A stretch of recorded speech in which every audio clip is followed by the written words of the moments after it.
வணக்கம். TNAU Tamil Nadu agricultural university, Tamil Nadu வேளாண்மை பல்கலைக்கழகம். அதில் வேளாண்மை சம்மந்தப்பட்ட படிப்புகள் படிப்பதற்கான சேர்க்கை எப்படி பெறுவது, அதுக்கான தகுதிகள் என்னென்ன, எப்படி எதை பேஸ் பண்ணி அட்மிஷன் கொடுக்குறாங்க, அந்த மாதிரியான விவரங்களை இந்த வீடியோவில் நம்ம முழுமையாக பார்க்க இருக்கிறோம். ஃபஸ்ட்டு பாருங்கள், என்னென்ன கோர்ஸ் கொடுக்குறாங்க. தமிழ்நாடு அக்ரிகல்ச்சரல் யூனிவர்சிட்டி கீழே இருக்கக்கூடிய கோர்ஸ், வேளாண்மை சம்மந்தப்பட்ட என்னென்ன படிப்புகள் இருக்குது அப்படின்னா, முதல்ல அதில் 2 பிரிவாக பிரிக்கிறாங்க.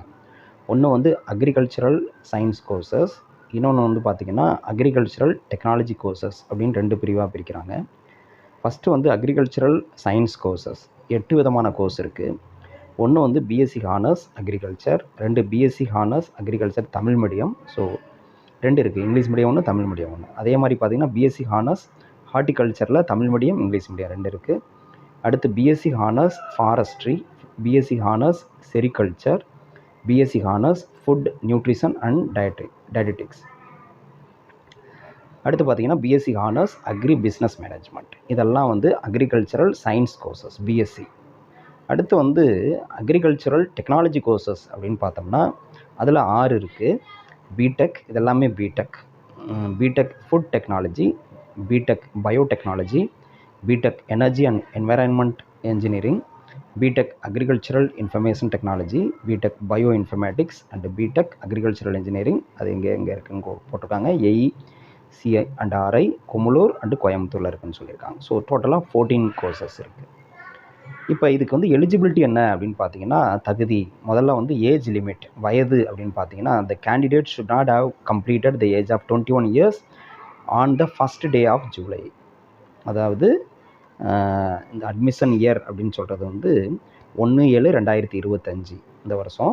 அன்னைய தேதிப்படி 21 வருஷம் ஆகிருக்கக்கூடாது, பிறந்து 21 வருஷம் முழுமையடைஞ்சிருக்கக்கூடாது. ஸோ 21 வயசுக்கு கீழே இருக்கணும் அப்படிங்கிறதான் வயதிற்கான தகுதி. அடுத்து இன்னொரு முக்கியமான விஷயம் பாருங்கள். However there is no age limit for scheduled caste Arunthathiyars and scheduled tribes. So SC, SCA, ST இவங்களுக்கு ஏஜ் லிமிட் கிடையாது அப்படிங்கிறது முக்கியமான விஷயம். அடுத்து 5 years of age relaxation will be given to the differently abled persons. அப்போ மாற்றுத்திறனாளிகளுக்கு 5 வருடம் வயதில் தளர்வு இருக்குது. 21 வயசு அதிகபட்சம்னா அவங்களுக்கு 5 வயசு தளர்வுனா 26 வயசு வரலையுமே அவங்க எலிஜிபிள் அப்படிங்கிறது புரியுது. அடுத்து எலிஜிபிலிட்டியில் நமக்கு என்னென்னா எஜுகேஷனல் குவாலிஃபிகேஷன் என்ன சொல்கிறாங்க அப்படின்னா, candidates should have passed all the subjects in academic stream of the qualifying examination with 10+2 years of schooling. So +2 முடிச்சிருக்கணும். 10+2 அந்த ஸ்கீமில் நம்ம +2 முடிச்சிருக்கணும். Under board of higher secondary education of government of Tamil Nadu or central board of secondary education சிபிஎஸ்சியாக இருக்கலாம், or council for the Indian school certificate education, அதாவது ஐசிஎஸ்சின்னு சொல்கிறோம் இல்லையா, அந்த போர்டாக இருக்கலாம், or other state government ports, other international boards that are recognised as eligible based on the subject eligibility for the following degree programmes. நம்ம ஏற்கனவே சொன்ன அந்த 14 கோர்சஸ். அது இல்லாமல் பார்த்திங்கன்னா அதுலேயே பார்த்திங்கன்னா செல்ஃப் ஃபைனான்சிங், எஸ்எஸ்னால் செல்ஃப் ஃபைனான்சிங்னு அர்த்தம். ஸோ இந்த கோர்ஸ்க்கெலாம் ரைட். இப்போது நமக்கு அடுத்து எஜுகேஷன் குவாலிஃபிகேஷனில் பார்த்திங்கன்னா அந்த குரூப் 12th ஓகே, 12th என்ன குரூப் படிச்சிருந்தால் நம்ம இந்த அக்ரி கோர்ஸ் சூஸ் பண்ண முடியும் அப்படின்னு பார்த்தீங்கன்னா, இதில் கேட்டகிரி ஃபஸ்ட் ஏ, அடுத்து கேட்டகிரி ஃபஸ்ட் பி, அடுத்து கேட்டகிரி செகண்ட் ஏ, இப்படி இருக்குது. 3 விதமான குரூப்பாக பிரித்து வச்சுருக்காங்க. அதில் கேட்டகிரி ஃபஸ்ட் ஏல பார்த்திங்கன்னா என்னென்ன கோர்ஸ்லாம் இருக்குது. BSc BSc honours agricultural English medium Tamil medium, அடுத்து BSc honours horticulture English medium Tamil medium, அப்புறம் பாருங்கள் BSc honours forestry, BSc honours sericulture, அப்புறம் BTech biotechnology, BSc honours agribusiness management, BTech bio informatics. இது எல்லாத்துக்குமே என்னென்னா ஃபஸ்ட் குரூப், அதாவது பயோமேத்ஸ்ன்னு சொல்லுவோம் இல்லையா, மேத்ஸ், ஃபிசிக்ஸ், கெமிஸ்ட்ரி, பயாலஜி அந்த குரூப்பாக இருக்கலாம், அல்லது physics, chemistry, biology with any one of the 4th elective. எதுன்னா biotechnology, microbiology, biochemistry, computer science or information technology, IT or informatics practices, home sciences, agriculture, horticulture and environmental science. இதுக்குள்ளே ஏதாவது ஒரு 4 subject இருக்கலாம். Or group 2A, second குரூப்பில் ஏ என்னது, physics, chemistry, botany, zoology, pure சயின்ஸ்னு சொல்கிறோம் இல்லையா, அவங்களும் இந்த 7 கோர்ஸுக்கும் எலிஜிபிள். ஓகே, இது முக்கியமான விஷயம். எல்லா பிஎஸ்சி கோர்ஸும் இருக்கும். ப்ளஸ் அது இல்லாமல் பிடெக்கில் வந்து பார்த்திங்கன்னா 2 என்ன அப்படின்னா பயோடெக்னாலஜியும் பயோ இன்ஃபர்மேட்டிக்ஸ். ரைட்டா?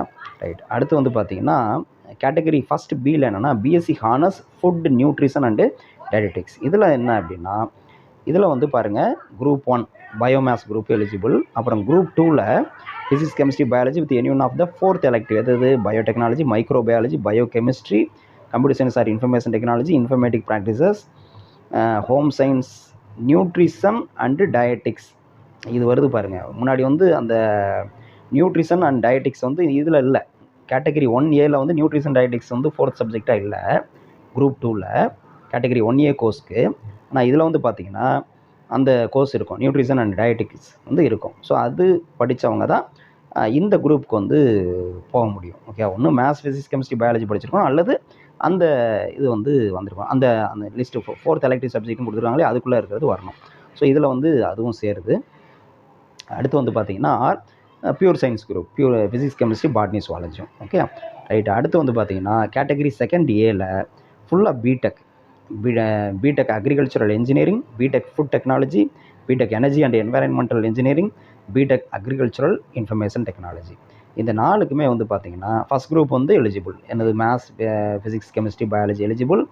அது இல்லாமல் அடுத்து வந்து குரூப் 2, அதாவது maths, physics, chemistry with any one of the 4th elective subjects wise computer science or information technology, informatic practices. இல்லையா? இப்போ இதில் வந்து பார்த்திங்கன்னா இந்த பிடெக்கை பொறுத்தவரையிலையும் நமக்கு வந்து பயாலஜி இல்லாமல் இருந்தால் கூட வந்து படிக்க முடியாது.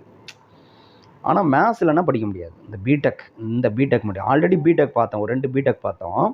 என்னென்னா இந்த இதில் பாருங்கள், பிடெக் பாருங்கள், 2 BTech course, BTech biotechnology, BTech bio informatics இருக்கு இல்லையா, இது 2க்கும் மேத்ஸ் இல்லைனாலும் படிக்க முடியும். எது அந்த physics, chemistry, botany, zoology pure சயின்ஸ்காரங்களும் அதில் படிக்க முடியும். ஆனால் அந்த 4 அந்த கேட்டகரி செகண்ட் ஏ இருக்குது பாருங்கள், இந்த 4 பிடெக் கோர்ஸ் இருக்கு இல்லையா, இதுக்கு வந்து கம்பல்சரி மேத்ஸ் வேணும்.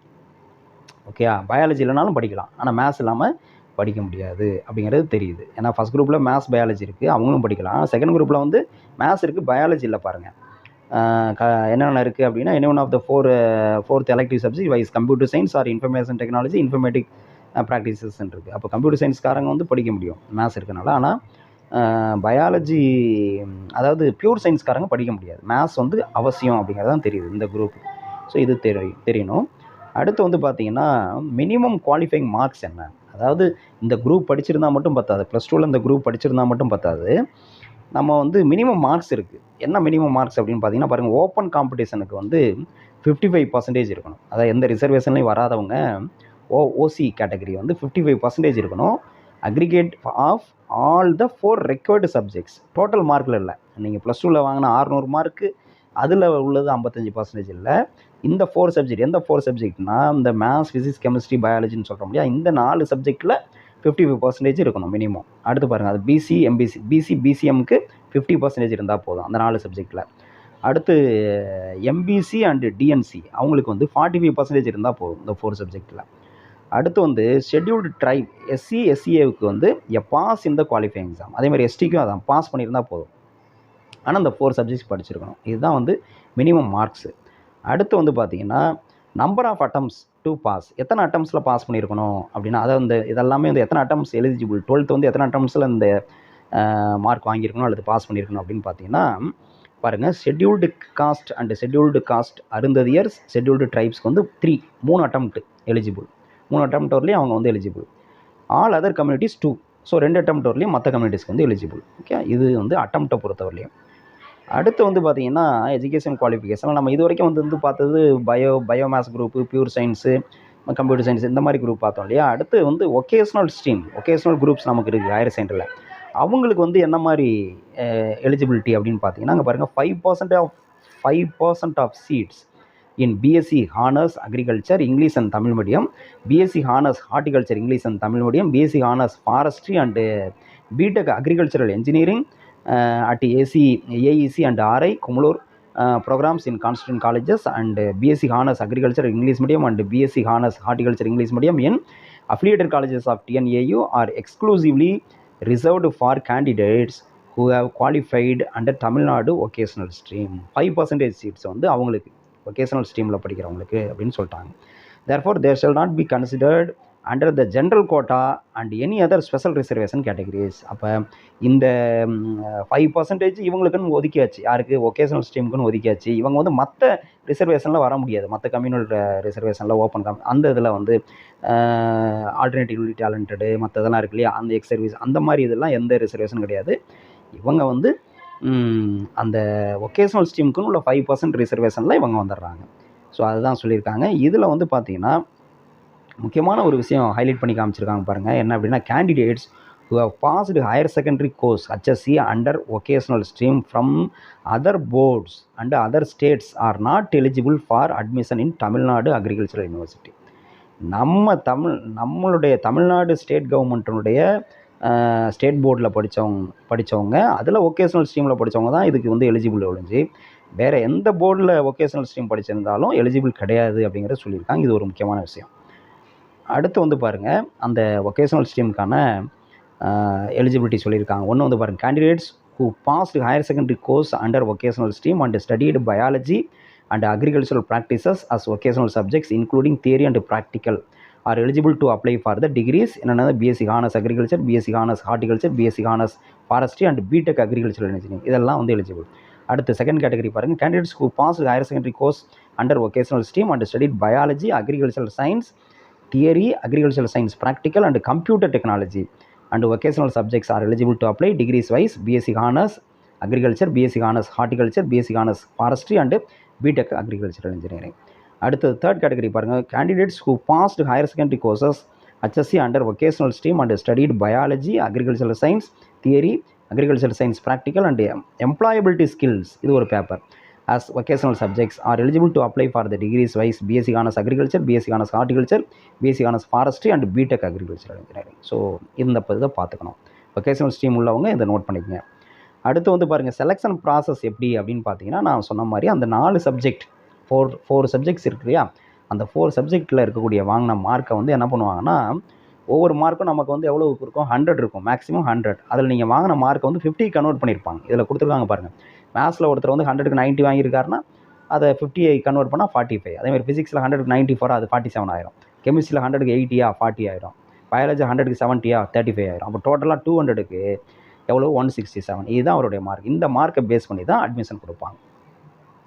அடுத்து இதில் வந்து இங்கே பாருங்கள், டிட்டர்மினேஷன் ஆஃப் த இன்டர்சி மெரிட் அப்படின்னா, இப்போ 2 பேர் வந்து ஒரே மார்க் வாங்கியிருக்காங்க. இந்த கட் ஆஃப் வந்து ஒரே மார்க் இருக்குது, 200க்கு உள்ள டோட்டல் வந்து ஒரே மார்க் வருது 2 பேர் அப்படின்னா, 2 பேர்த்தில் யாருக்கு வந்து ப்ரியாரிட்டி கொடுப்பாங்க, யாரை வந்து ரேங்க்கில் முன்னாடி கொண்டு போவாங்க அப்படின்னா, அவங்களுடைய மார்க் வந்து ஃபஸ்ட்டு மேத்தமெட்டிக்ஸ் மார்க்கை பார்க்குறாங்க. இப்போ student has not studied mathematics, maths group படிக்கலை, அவங்க வந்து பியூர் சயின்ஸாக இருந்ததுன்னா அவங்க வந்து என்னென்னா பயாலஜியை பார்க்குறாங்க. ஓகே, மேத்ஸ் குரூப்பாக இருந்தால் மேத்ஸ் மார்க்கை தான் பார்க்குறாங்க. மேத்ஸ் குரூப் இல்லை அப்படின்னா பயாலஜி மார்க்கை பார்க்குறாங்க, அல்லது பாட்னி சுவாலஜி மார்க்கை பார்க்குறாங்க. அடுத்து அந்த மார்க்கும் ஒன்றா இருக்குது அப்படிங்கிற பட்சத்தில் என்ன பண்ணுறாங்கன்னா, நமக்கு வந்து marks out of 50 in physics. So பயாலஜிக்கு அடுத்து வந்து என்னென்னா ஃபிசிக்ஸ் பார்க்குறாங்க.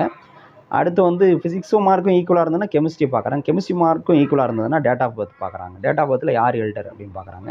அதுவும் ஒன்றாயிடுச்சு அப்படின்னா ரேண்டம் நம்பர், கவுன்சிலிங் ஆரம்பிக்கிறதுக்கு முன்னாடி ரேண்டம் நம்பர் கொடுத்துருவாங்க. அந்த நம்பர் யார் ஏர்லியராக இருக்காங்களோ அவங்களுக்கு வந்து அந்த ரேங்கிங்கில் முன்னாடி கொண்டு போவாங்க. இப்படி தான். அதே மாதிரி வொகேஷனல் ஸ்ட்ரீமாக இருந்ததுன்னா அவங்களுக்கு வந்து என்னென்னா மார்க்ஸ் இன் பயாலஜி தான் ஃபஸ்ட்டு பார்க்குறாங்க. டிசைட் பண்ணது ஒரே மார்க்காக இருந்ததுன்னா, 2 பேர் கட் ஆஃப் ஒரே மார்க் இருந்ததுன்னா பயாலஜி மார்க்கை பார்த்து அதில் யார் அதிகமாக பார்க்குறாங்க. அது அடுத்து வந்து தியரி சப்ஜெக்ட் பார்க்குறாங்க. அதுவும் ஒன்றா இருந்ததுன்னா ப்ராக்டிக்கல் சப்ஜெக்ட் வராங்க. அதுவும் ஒன்றா இருந்ததுன்னா மார்க்ஸ் இன் 4th சப்ஜெக்ட் வராங்க. அதுவும் ஒன்றா இருந்ததுன்னா டேட் ஆஃப் பர்த், அதுவும் ஒன்றா இருந்ததுன்னா ரேண்டம் நம்பர். இந்த ஆர்டரில் அந்த செலெக்ஷன் ப்ராசஸ் வந்து இருக்கும்.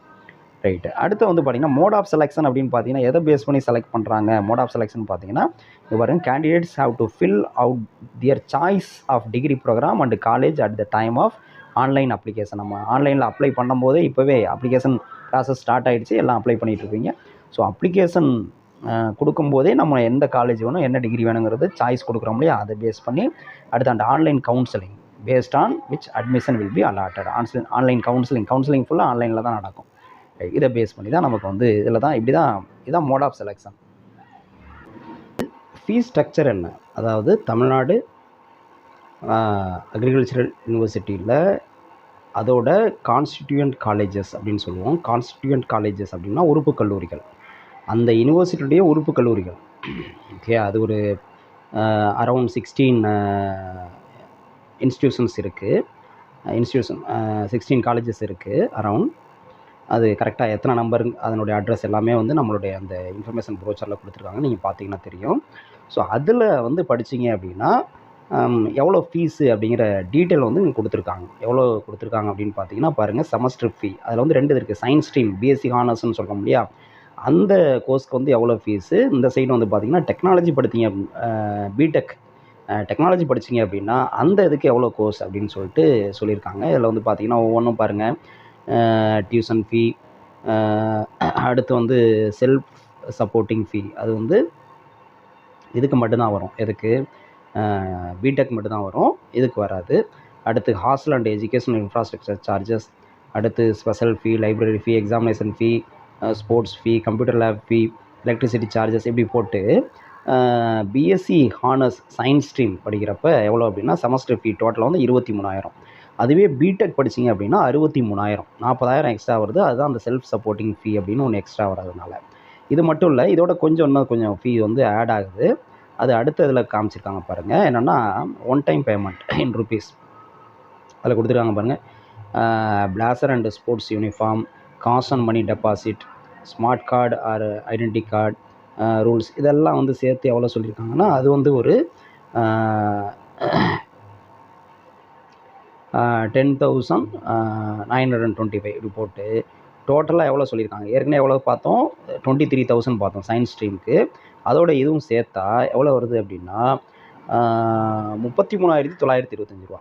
இதில் வந்து 2 இது இருக்குது. என்ன அப்படின்னா total fees to be paid at the time of admission for TNHSC, அதாவது தமிழ்நாடு ஹையர் செகண்டரி கோர்ஸ், அவங்களுக்கு வந்து 33,925 ரூபா. அதே வந்து சிபிஎஸ்சி ஐஎஸ்சி அந்த போர்டாக இருந்ததுன்னா 34,325 ரூபா. இது வந்து சயின்ஸ் ஸ்ட்ரீமுக்கு. அதே பிடெக் வந்து என்ன அப்படின்னு பார்த்தீங்கன்னா டோட்டல் ஃபீஸ் பாருங்கள், அந்த போன பேஜில் இந்த பேஜில் இருந்த அந்த 63,000 ப்ளஸ் இதில் ஒரு 10,000 சம்திங் இருக்கு இல்லையா, இதை சேர்த்தா எவ்வளோ வருது அப்படின்னா 73,925 ரூபா. டிஎன்ஹெச்எஸ்சி தமிழ்நாடு ஸ்டேட் போர்டாக இருந்தால் 73,925 ரூபா. சிபிஎஸ்சி ஐஎஸ்சியாக இருந்ததுன்னா 74,325 ரூபா. இது வந்து பிடெக் கோர்ஸ்க்கு. ஓகேங்களா, இது வந்து எங்கே அப்படின்னா இந்த ஃபீஸ் ஸ்ட்ரக்சர் வந்து நமக்கு வந்து தமிழ்நாடு அக்ரிகல்ச்சரல் யூனிவர்சிட்டியோட கான்ஸ்டிடியூயன்ட் காலேஜஸ் உறுப்பு கல்லூரிகளில் படித்தா மட்டும்தான் இது. மற்ற காலேஜில் நீங்கள் வந்து ப்ரைவேட் காலேஜஸ் எல்லாம் படிச்சிங்கன்னா அங்கே வந்து ஃபீஸ் ஸ்ட்ரக்சர் வந்து வேறு மாதிரி இருக்கும். அது காலேஜ் வந்து மாறுபடலாம், அங்கே போய் பார்த்தா தான் தெரியும். Okay, right. இப்போது அடுத்து வந்து எப்படி அப்ளை பண்ணோம் அப்படின்னு பார்த்தோம்னா நமக்கு வந்து இந்த வெப்சைட்டு தான் https tnau.youcanapply.com இந்த வெப்சைட்டுக்குள்ளே போனீங்க அப்படின்னா உங்களுக்கு வந்து அப்ளிகேஷன் ப்ராசஸ் வந்து எப்படி அப்ளை பண்ணுங்கிறது டெமோ வீடியோ ஒன்று இருக்கும். ஃபஸ்ட்டு அந்த டெமோ வீடியோவை ஃபுல்லாக பாருங்கள். பார்த்துட்டு அதில் எல்லா டீட்டெயிலும் நல்லா கொடுத்துருக்காங்க, தெளிவாக கொடுத்துருக்காங்க. அதை பார்த்துட்டு நீங்கள் எப்படி அப்ளை பண்ணுங்கிறத தெரிஞ்சுக்கலாம். அதுக்கப்புறம் நீங்கள் அப்ளிகேஷன் ப்ராசஸ் ஸ்டார்ட் பண்ணலாம். அப்ளை பண்ணுறதுக்கு முன்னாடி நமக்கு என்னென்னலாம் தேவை அப்படிங்கிறது இங்கே இருக்குது. இங்கே பாருங்கள் என்னென்ன இருக்குது அப்படின்னா நமக்கு நேம், கரெக்டான நேம், அதை 10th மார்க் ஷீட்டில் இருக்கிற மாதிரி நேம் வேணும். அடுத்து டேட் ஆஃப் பர்த் தெரியணும், கரெக்டாக 10th மார்க் ஷீட்டில் இருக்கிற date of birth, mobile number ஒன்று வேணும், இமெயில் ஐடி ஒன்று வேணும். அடுத்து 6th to 12th வரலையும் நம்ம எந்தெந்த ஸ்கூலில் படித்தோம் அப்படிங்கிற அந்த ஸ்கூல் டீட்டெயில்ஸ் வேணும். அடுத்து 12th ஸ்டாண்டர்ட் மார்க் ஷீட் வேணும். இதெல்லாம் அப்லோட் பண்ணுவோம். நம்ம 12th ஸ்டாண்டர்ட் மார்க்ஸ் என்ட்ரு பண்ணுவோம். அடுத்து பாஸ்போர்ட் சைஸ் ஃபோட்டோ வேணும். சாஃப்ட் காப்பி ஆஃப் சிக்னேச்சர் நம்ம சைன் பண்ணி அதை வந்து ஃபோட்டோ எடுத்து அதை அப்லோட் பண்ணுவோம். 10th மார்க் ஷீட்டு அதை அப்லோட் பண்ணோம். 12th மார்க் ஷீட் அப்லோட் பண்ணோம். ட்ரான்ஸ்ஃபர் சர்டிஃபிகேட்ஸ் நம்ம 12th ஸ்டாண்டர்ட் முடித்த ஸ்கூல்லேருந்து டிசி வாங்குவோம் இல்லையா, அந்த டிசி அப்லோட் பண்ணோம். கம்யூனிட்டி சர்டிஃபிகேட் அப்லோட் பண்ணோம். ஃபஸ்ட் கிராஜுவேட் நீங்கள் ஃபஸ்ட் கிராஜுவேட்டாக இருந்தால், முதல் தலைமுறை பட்டதாரியாக இருந்தால் அந்த முதல் தலைமுறைக்கான பட்டதாரி சான்றிதழ் அது ஃபஸ்ட் கிராஜுவேட் சர்டிஃபிகேட் வந்து அப்லோட் பண்ணோம். இன்கம் சர்டிஃபிகேட், பேரண்ட்டோட இன்கம் சர்டிஃபிகேட் அப்லோட் பண்ணோம். இதெல்லாம் அப்லோட் பண்ண வேண்டியது. ஸோ இந்த விஷயங்கள்லாம் ரெடியாக வச்சுக்கிட்டு நம்ம வந்து அப்ளிகேஷன் ப்ராசஸ் ஸ்டார்ட் பண்ணுறது நல்லது. ஓகேங்களா. அடுத்து வந்து அப்ளிகேஷன் ஃபீ எவ்வளோ சொல்லியிருக்காங்க அப்படின்னா 600, ஜென்ரலாக 600, எஸ்சி எஸ்டியாக இருந்ததுன்னா 300 அப்படின்னு சொல்லியிருக்காங்க. டோட்டல் சீட்ஸ் எவ்வளோ இருக்குது அப்படின்னு பார்த்தீங்கன்னா நமக்கு வந்து இந்த கவுன்சிலிங்கில் இருக்கிறது மட்டும், இந்த இது மட்டும் பார்த்தீங்கன்னா 6921 அப்படின்னு சொல்லியிருக்காங்க. இது இல்லாமல் வந்து மேனேஜ்மெண்ட் சீட் வந்து தனியாக இருக்கும். அதாவது டேரெக்டாக நீங்கள் வந்து காலேஜில் போயிட்டு அட்மிஷன் வாங்குறது அந்த சீட்ஸ்லாம் வந்து தனியாக கவுன்சிலிங் மூலமாக வந்து ஃபில் பண்ணக்கூடிய சீட்ஸ் தான் இந்த நம்பர் சொல்கிறாங்க 6921. அதில் 7.5% வந்து நமக்கு கவர்மெண்ட் ஸ்கூல் ஸ்டூடெண்ட்ஸ்க்கு போயிடும். Full and full 6th to 12th வரலையும் கவர்மெண்ட் ஸ்கூல்லேயே படித்தவங்களுக்கு 7.5% ரிசர்வேஷன் இருக்குது. அதில் 403 சீட்ஸ் 403 சீட்ஸ் வந்து அதுக்கு போயிடும். +2 அக்ரி படித்தவங்களுக்கு வந்து ஒரு 223 சீட்ஸ் போயிடும். அடுத்து வந்து ஸ்போர்ட்ஸ்க்கு வந்து 20 சீட் போயிடும். ஆல்டர்னேட்லி டேலண்டட் மாற்றுத்திறனாளிகளுக்கு வந்து 128 சீட்டு போயிடும். எக்ஸர்வீஸ்மேனோட வாரிசுகளுக்கு 20 சீட்டு போயிடும். இந்த இதெல்லாம் இருக்குது. அடுத்து வந்து லாஸ்ட் டேட் டு அப்ளை என்னைக்குள்ளே அப்ளை பண்ணணும் அப்படின்னா ஜூன் 8க்குள்ளே அப்ளை பண்ணணும். ஓகே, ஜூன் 8க்குள்ளே இதை வந்து நீங்கள் அப்ளை பண்ணி முடிக்கணும். இதுதான் மேக்ஸிமம் அடிப்படையான விஷயங்கள் எல்லாமே வந்து முழுமையாக கொடுத்துருக்குறோம். ஸோ இதை வச்சுட்டு நீங்கள் வந்து அப்ளை பண்ணுங்கள். வேளாண்மை சம்மந்தப்பட்ட படிப்பு படிக்க விருப்பம் உள்ள மாணவர்கள் விரைந்து இந்த சர்டிஃபிகேட்ஸ்லாம் கலெக்ட் பண்ணிக்கிட்டு நான் சொன்ன மாதிரி அந்த டெமோ வீடியோ பார்த்துட்டு வெப்சைட்டுக்குள்ளே போய்ட்டு டெமோ வீடியோ பார்த்துட்டு அதுக்கப்புறம் நீங்களே அப்ளை பண்ணலாம். இது ஒன்றும் பெரிய விஷயம் இல்லை. நீங்கள் விரும்பிய பாடப்பிரிவு கிடச்சி நீங்கள் வெற்றிகரமாக படித்து வாழ்க்கையில் ஒரு உயர்ந்த நிலையை அடைய என்னுடைய மனமார்ந்த வாழ்த்துக்கள். நன்றி.